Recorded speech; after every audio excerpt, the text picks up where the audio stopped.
বলছো? ডাকছিলে তো আর্জেন্ট, বলো।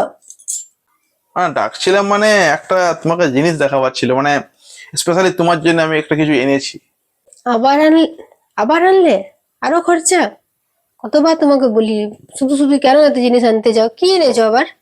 থামো থামো থামো থামো, আর জিনিসটা দেখো, তারপর তুমি বলবে। দেখো তো, ওই যে ওইখানে ওই যে চেয়ারটার উপর দেখো তো কিছু একটা আছে তোমার জন্য। দেখো ওই গিয়ে দেখো। চেয়ারটাতে? হ্যাঁ, কই দেখি। ওই যে সারপ্রাইজ। তুমি সোয়েটার আনলে আমার জন্য? হ্যাঁ, আমি কি তোমাকে বলেছিলাম যে আমার এখনই সোয়েটারটা লাগবে? বলো তো, এটা তুমি কি করলে?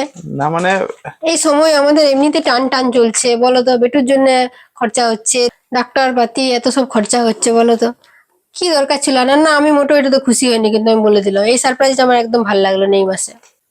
তো আমি তো তোমার জন্য এনেছি একটা, আর একটা মায়ের জন্য একটা এনেছি, আমি দুজনের জন্যই এনেছি। তো দেখো, ভালো জিনিসটা এনেছি, ভালো করে একটা আনন্দ সহকারে এটাকে গ্রহণ করো। সে আমি গ্রহণ করছি, তুমি এনেছো ভালোবেসে, কিন্তু এত দামি জিনিস আর মায়ের জন্য যদি এনেছো তো ভালোই করেছো। মায়ের তো বয়স হয়েছে, বলো, মাকে এখন দেবে না তো কখন দিবে?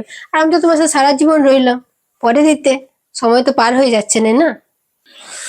আরে অন্তরা, দেখো, যেটুকু আমার ক্ষমতা, আমার সাধ্য, আমি ওইটুকুর মধ্যেই চেষ্টা করি যে কিছু তোমার জন্য আনার, বাড়ির জন্য কিছু করার। আমি তো অনেক বেশি খরচা করছি না। আর তুমি দামটা তুমি জানলেই না, তার আগে তুমি বলছো যে আমি এত খরচা করেছি। দামটা শুনবে তুমি অবাক হয়ে যাবে। যে দামি হোক, এখনের পক্ষে কিন্তু এটা একটু বেশিই হলো, আর দামি দেখে মনে হচ্ছে নাই আনতে পারতে সত্যি। দাম হলো 400 টাকা। দেখো, তোমাকে দেখাচ্ছি আমি, কি সুন্দর সোয়েটারটা।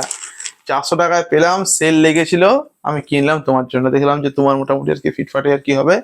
400 টাকা, এটা 1000 1,500 টাকা নয়, 400 টাকা মোটামুটি আর কি আমার ক্ষমতা আছে তোমাকে দেওয়ার মতো। এসে আর আনলে আর আমি এটা ফেরত দিতে বলবো না, কিন্তু এরপর থেকে যখন কিছু আনবে ভেবে চিন্তে আনবে, যেটা আমাদের মধ্যে, যেটা আমাদের সামর্থ্যের মধ্যে, যে মাসে যেটা আমরা নিতে পারবো আমরা সেটাই হিসাব করে নেবো। আমি অত বিলাসিতা আমি পছন্দ করি না, তুমি জানোই। আচ্ছা, লাল। ভালো, সে আমার খুব কাজেই লাগবে, শীতকাল চলেও এসছে। কিন্তু দেখো, আর কিন্তু এমনি আনবে না, বুঝলে? আমাকে বলবে, যদি কিছু আনা থাকে আমাকে আগে বলবে। ওকে, ঠিক আছে, থ্যাংক ইউ।